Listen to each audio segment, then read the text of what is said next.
Good morning, good afternoon, good evening, wherever you are in the world. Welcome back to another live LinkedIn Journal episode. Today we are joined by the amazing Dr. Deborah Brosnan. It's wonderful to have you on the show, Deborah. I'd love to do a quick introduction to who you are, what world you're working in, and what's led you to where you are in the world now, please. Okay, thank you for inviting me, Tom. It's a real pleasure to be here with you and your audience today. So my background is as a marine scientist, and I was an academic for many years and then realized that all of the science that we were doing, while it's very important for the pursuit of knowledge, is not really good unless we do the use of knowledge. So my mission in the world is to take science and our knowledge of our oceans in particular and see how we can improve marine life, communities that depend on the ocean, but also economies, because we have to make a living. And if we can positively make a living from the oceans and still sustain our oceans, then we will sustain ourselves on the planet. And that is my mission. That's the mission of my company. We work with investors, we work with governments, we work with communities, we work with technologists now, and anybody who shares this mission. I love that. It's such a core thing, and it's a key aspect for me as well, Deborah. I mean, I saw that you mentioned it as smart solutions to environmental risks, which is a great way of looking at it. And I mean, it's a kind of full circle. I was speaking the other day to someone, and we were doing a live, and they mentioned the circular economy, and it includes things such as climate change and different effects. And I think we saw through the pandemic as well what kind of impacts this has, not just on directly to social aspects, but to corporate and business sides. And as you said, with investors or certain industries, it's really cool to see the areas you're working in, Deborah. Yeah, absolutely. This involves everybody. Sustaining our planet is everybody's business now with the climate risks. Climate risks are huge, as you know, and it's not just something that's going to happen in the future or happen to other people. It is happening to every one of us. And how we experience it depends on where we live in the world. Sometimes it's wildfires, but for ocean communities, it's sea level rise, it's more hurricanes, and it is loss of those resources that they depend on. And we have to find a solution. Yeah, I love that. That's a mission I can definitely get behind. And it reminds me as well, my brother is a marine biologist from University of Swansea. So he's always very into the marine side and always kind of had that topic in his head around how we need to preserve the life, and has done some amazing things. So it's really cool to see how it's happening. And we see it today with AI. I mean, I was looking at it, I was interviewing a team from Geospatial. So looking at aerial drones and shots and how we're using it to spot hurricanes and to spot things such as the wildfires that happened over in Australia, how we can spot them now in areas that are more at risk of tsunamis, to really use technologies such as AI and cloud, and an area I'm getting very familiar with to do exactly to align with what your mission is, Deborah. And I would, sorry, go on. No, you just, what you said resonated completely with me, because you said something very important, which is the role of AI and the role of technology in learning more about our world so that we can then better manage it and better understand it. And we have, if I can tell you about it, there's a project we have right now where we're using AI, because one of the challenges of working in ecosystems and the environment is the environment covers the whole world, and we don't have enough scientists. We don't have enough time even to go out and be able to access all of these areas, and often we don't have enough money. And this is where AI technology and technology in general can really help us. So we have a project that we're doing right now in Antigua and Barbuda, where we are looking to see how can we restore coral reefs to scale. Now, coral reefs, everybody knows they're absolutely beautiful, but they are in trouble. We've lost about half of them already, and we're on track to lose about 90% of them by the end of the century if we don't do something. This area we're working on in Antigua and Barbuda, most of the reefs are dead, and we're left with a skeleton. So we want to restore these reefs for several reasons. Firstly, coral reefs break wave energy. So a living reef will break about 95% of a wave energy. They keep sand on the beach. They actually generate sand, but they keep sand on the beach. They provide revenue and fisheries. Beautiful biodiversity. If you've ever snorkeled or dived on a reef, it's extraordinary. And if you haven't, please do. So our question was, how do we bring these back? And how do we know that we're being successful? Because today, a top chief in Silicon Valley was telling me we are losing more corals in a minute than we can restore today in a decade. Now, that is an equation that is, you can see which direction that's going on. As humans and scientists, we can't bridge that gap, and we're going to need technology. So here's a couple of things we're doing. So we recently partnered with a group called Nature Counts Foundation, and they have deployed AI, basically machine learning cameras on our reefs that are now starting to tell us what kind of fish are there. They're recognizing the fish species. So very quickly, we will start to learn in a few months what it would take a scientist like me maybe 3 or 4 years to do. And coupled with that, we're also now looking at how do we engineer the shape of a reef for the future, not for the past, but for the future, so it will be able to better withstand waves of the future, better keep sand on the beach. And for this, we're also using AI technology.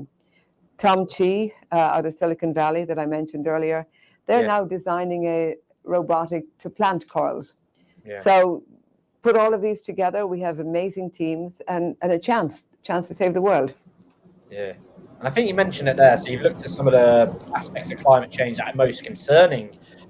Would you say, from a social or business aspect, what is it we need to consider to move people more? Because people only seem to get involved, and this is at least my personal view, they only seem to get involved when it's affecting their bottom line, or they only seem to get involved when it becomes such a social presence that they almost need to say that they have an agenda towards climate change when it looks good in public, as you might think. So what do we have how can we wake people up to these immediate risks? You mentioned a few there. But are there tools, are there strategies, are there learnings, Deborah, that we can really help not just the end user, but businesses who are usually the big enablers of these problems, whether they're doing it for the right or wrong reasons, or they're doing it for reasons that they know of, whether they know they're doing it or not. What would you say we can do to get people woken up to that? Oh, I think business has a key role, and without business being involved, we're not going to win this battle, so to speak. So what do businesses need to know? First of all, they need to be aware that their bottom line is going to be directly impacted by climate change, whether that is their ability to source materials or the fact that consumers are now paying attention and where they put their money. And the third is that governments are now paying attention. So here in the US, the SEC just came out with some new proposed rules that will require companies to disclose their climate risk and what they're doing about it, which is most important. So businesses are really going to be, their feet are going to be held to the fire more than they have been. So what can they do? The first is to really identify for your own particular business, what is your climate risk?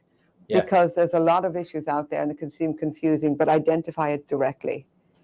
And the second is to look at how does your business operations and climate risk, how do they align?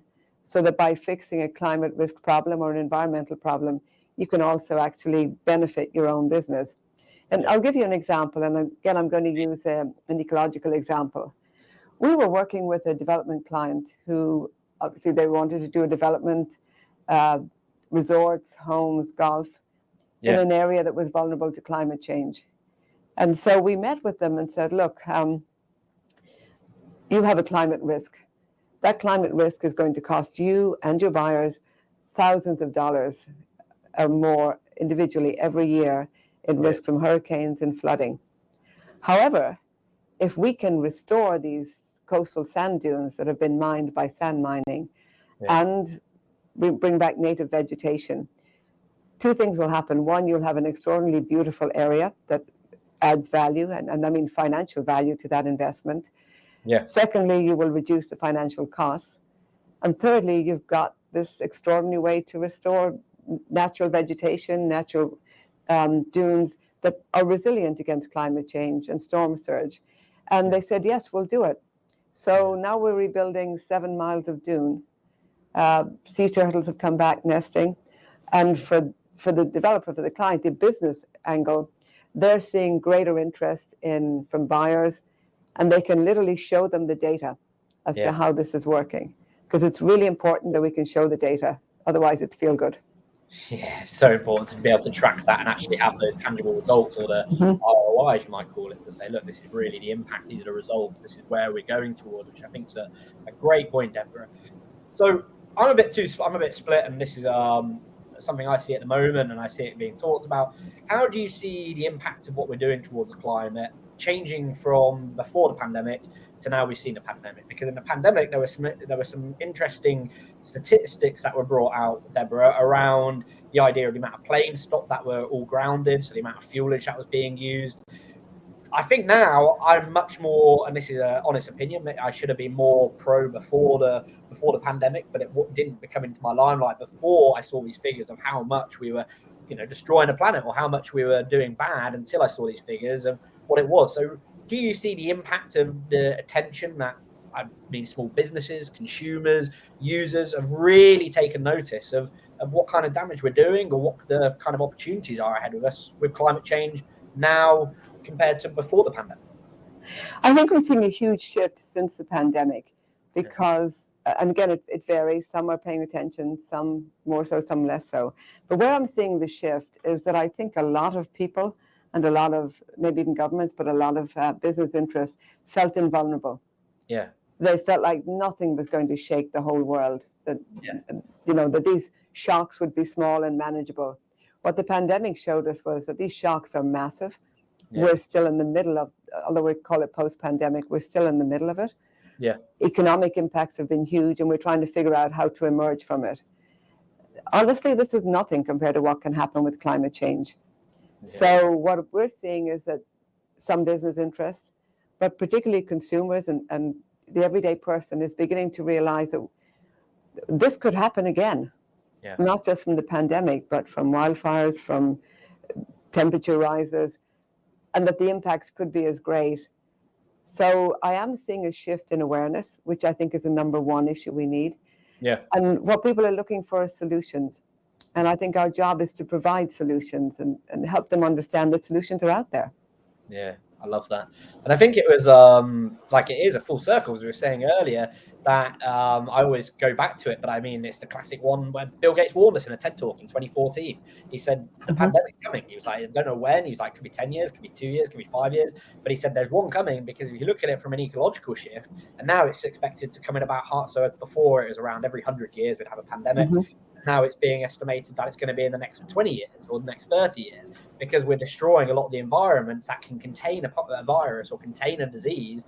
And we're obviously destroying these habitats, whether it's water-based or land-based or wherever it might be. But I mean, at the same time, I'm kind of torn, because I see a lot of new innovations coming out, whether it's from a large scale. There's a small company, their startup, OxoWash, and someone I know that in my network was one of the lead investors for that. And they are changing the amount of water that we use, from being community driven to having on a truck, and it being able to support a local community, and it massively brings down water usage, to all these kind of things. So at the one hand, I'm kind of thinking, how can we be so stupid, I guess, or not pay attention to these angles? But on the other hand, it's leading to a lot of innovations that might necessarily, one small step by small step, lead to a better world. How do you approach that situation, Deborah? I'm a bit yeah, you're absolutely right, and it's not an either or. Yeah. I do think the pandemic is, as you said, Bill Gates predicted it, and what's happening is we're destroying nature so much that we're pushing humans and wildlife together in ways that increase the likelihood of a pandemic. That's the truth. Yeah. And we are going to need nature. Yeah.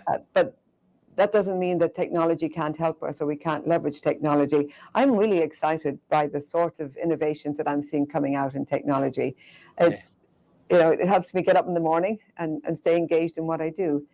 And so whether it's better use of water, whether it's finding ways to use solar energy, wind energy, hydrogen now we're looking at for battery storage. Yeah. There's so many innovations coming out that can really help us. But that does not take away from the fact that we do ultimately depend on nature, and we depend on an environment that we are actually part of. So aligning the two is going to be key. Yeah. But certainly these innovations are exciting, and I think they are driven by COVID has shown us we can do it. Yeah. And now investors are paying attention. Yeah. And I mean, I'm pro for angles such as bad as it is at certain times. I mean, look at the shift that remote working is proven. A lot of people not commuting as much, not using as much fuel, not using and there's big pushes such as. And that's again where I'm really split. You see someone like Elon Musk bringing electric cars, but then he's also pioneering space travel, which a lot of people have a negative view towards. But then I was watching the documentary, and I'm sure it's got some sort of bias towards Tesla. But regardless of that, it does prove the fact that, well, if NASA, they weren't going to stop doing it, they weren't going to stop sending rockets up to space, and they weren't slowing down on their spending. And what they've allowed it to do, and what Tesla or what Rocket X is specifically allowing, using them as a case. I mean, you've got Virgin and you've got Blue Origin, but they have enabled us to stop, because it's still going to happen, right? We're still going to keep on with space travel. They're allowed reusable rockets, which I kind of think, well, at least you're not spending that amount of fuel or creating that much offset to at least you're kind of covering tracks. So I'm really torn. On the one hand, you're pioneering electric travel, which is obviously bringing down fuel costs and fuel emissions, but then on the other hand, you're still going to space. So what kind of viewpoint do you have on these kind of innovations? That kind of question on the angle of saving, but also pioneering. I don't know. You mean, do I think we should be going to space? I do, but I also think we should be going deeper into the ocean and deeper into our own Earth. Yeah. And my concern sometimes is that we forget how little we know of the planet we live on. Yes. How many people listening here have really been anywhere 30 feet below the ocean or even deeper? Very few people. Yeah. So we can make our planet Earth more accessible to people, but certainly we want to explore space. I don't think we should be asking ourselves, is it one or the other? Yeah. But if we ignore our own planet, then we should be questioning it. Yeah. And so I'm in favor of both. Yeah, that's a good angle. That's exactly what I am. But I completely agree with you, Deborah. Looking at it, do you think there's, and this is more of a personal view, or what you think, Deborah, you mentioned that we're not viewing enough on water, so we're not going deep enough. Do you think there are things we're missing down there that would potentially have world-altering changes or changes to the way we see the world that we just haven't found yet? Is there yes. or points towards it? Yeah, absolutely. I think we have a sense that we have explored our oceans, that we know there's coral reefs, we know there's kelp beds, we know there's seagrass beds, and that the rest of it is deep and dark and there's nothing down there. Nothing could be further from the truth. And I think it was about a month or two ago off the Indian Ocean, there was a group of scientists discovered an enormous coral reef at depth. I think it started at 150 feet and went deeper, which is a huge discovery for science because we don't think of corals being that deep. But more than that, this reef was healthy. Yeah. Now, the other thing we know is that we're finding, compounds that have medicinal value in these reefs. Everything from, sea fans have had medicinal properties. So there's a lot of, value, both in terms of the genome, in terms of the medical value, in terms of even cosmetic values of coral reefs and marine ecosystems. We don't know even a tenth of what's down there. So are we missing? We're missing the beauty of it. We're missing the sense of adventure for it. And then we're missing the value to humans. Yeah, that's such a key point. And I think I've seen I've seen it multiple times. There's a video which just shows you how deep the ocean goes, and it just shows you how far down it is, and we haven't even discovered it. Is it a stat that we haven't even discovered 70% of our oceans or something ridiculous, or it might be higher, that we haven't even touched on? And you're thinking there we're already going off into space, running before we can walk, essentially. I think it's such a... In essence, but we can take some of that space technology as well and start to get people who are looking at how to go into space. Can we adapt some of these to also go deeper in the ocean, to do more in the ocean?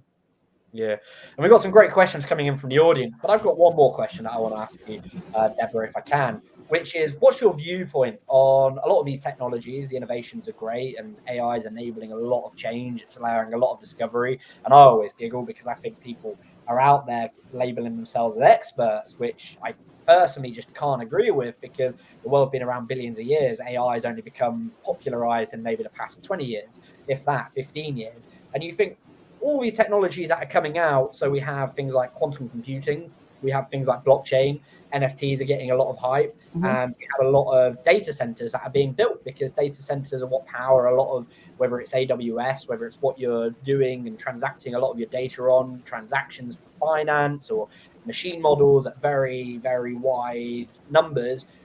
how do you look at it, Deborah, from that angle of what we can do to moderate? Because I saw that Bitcoin and cryptocurrencies to mine that data and to farm it. I'm not too familiar with how it works, but it just showed you the energy wattage and like the amount it was offsetting. It's worse than what we were at before we discovered the technology. What would you say to those kind of things, and how can we learn from it and change that model? Yeah, I think the shock for a lot of people was to realize that Bitcoin and cryptocurrency in general is such an energy hog. Yeah. And now that that's being realized and recognized and coming to the fore, what we're seeing, which is a good solution, is the use of renewable technology. Yeah. So running along with this crypto development, because it uses enormous amounts of data. Running along with that is the opportunity to power this using renewable energy. And that's a good marriage if we can have more of that. But, in the long run, there's rarely one invention or new technology that will not have a downside. Yeah. And so there will be intended and unintended consequences. And it's important that we look at that and then figure out how do we manage that rather than being blindsided or surprised by it. Yeah, that's such a good point as well. And that goes to our point and around education to say, okay, like it's not always going to be positive, like anything. If you're starting a new venture or you're doing anything, there's always going to be mistakes. And it's the same with technology. It's always going to have some sort of downside. And I always think anything I try and create, I think at least if I can just offset my carbon footprint, like at least I know it's things I like to do. Like I'm like running this interview now is using power and electricity, but I think, well, how can I offset that so it makes a better impact? And I think that's such a good point, Deborah, to highlight that and to have it as part of your strategy to people out there that are creating new technology, which is brilliant. So we've got a couple of questions. I could say it's wonderful that you think that way, and I think your listeners should do the same, which is you're saying, how am I offsetting what I'm doing? Because you still love to do this, and it's important that you do it, but you can offset it. So thank you for doing that. Yeah, well, I try to at every point. So I always try and think about it in the back of my mind. And I think some of the statistics I've seen, and I don't want to live in a world, or hopefully I live that long for 50 years from now, where my grandkids are growing up. And I think, damn, like if only I'd paid attention 50 years, the smaller things lead to the bigger things. I honestly believe that. I believe in the small steps that lead to big steps and the power of compounding, and particularly in this case, towards climate change. I think, is it really that hard to do on a day-to-day? It might be a slight annoyance, but in 50 years, I'll be thanking myself. That's the way I kind of look at it from that angle to help out. And I'd love to know what role. So we've got a question here from Emma Kemp, one from Kristen Lunt, and one from Annie Scranton. So if we're okay, we'll try and go through these and give the audience some help. So the one coming in from Emma Kemp is, hello, Dr. Brosnan. What role do you see specifically small businesses playing in the future to further advance ocean conservation? Oh, it's a good question. I think ocean conservation requires input of so many different groups. There's different kinds of small businesses. So there's ones like us, for instance. My company does environmental consulting and comes up with nature-based solutions that we implement. So providing those kind of solutions that benefit conservation and business is important. It's important around the world. Other small businesses may focus more on the technology or the financing, because I think financing for ocean conservation, there's a huge gap right now. The oceans receive less than 1% of their value in financing, sustainable financing. So one of the things we are seeing in technology is the development of new funding mechanisms. So, for instance, there's a group, Sven Blue Capital, that are investing in technologies that will enable us to detect what are called dark vessels. These are vessels that have turned off their geolocations and they're illegally fishing. So being able to do that, identify them, helps protect fisheries, helps to protect the ocean. Moon Jelly is another investment group that are trying to leverage DAOs and NFTs to basically create, I would say, packages of inventions and communities that are helping the ocean that they can get funded. So these are all actually small businesses leveraging, sometimes small, sometimes large amounts of money. Small businesses often run the world. We should remember that. Yeah, they're the backbone of the country, the backbone of the economies, which I think people. Yeah. And I think on top of that, Deborah, I'd like to ask you so the shift from conversation from personal, or what we were looking at business and how they need to have a responsibility. How do people on the end result? So I see a lot of people doing beach cleanups and doing help.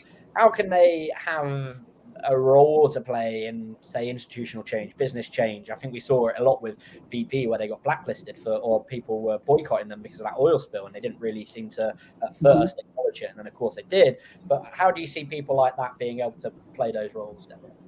I think one of the shockers for business was when the shareholders revolted against oil companies and replaced the three, I think it was 2 or 3 directors.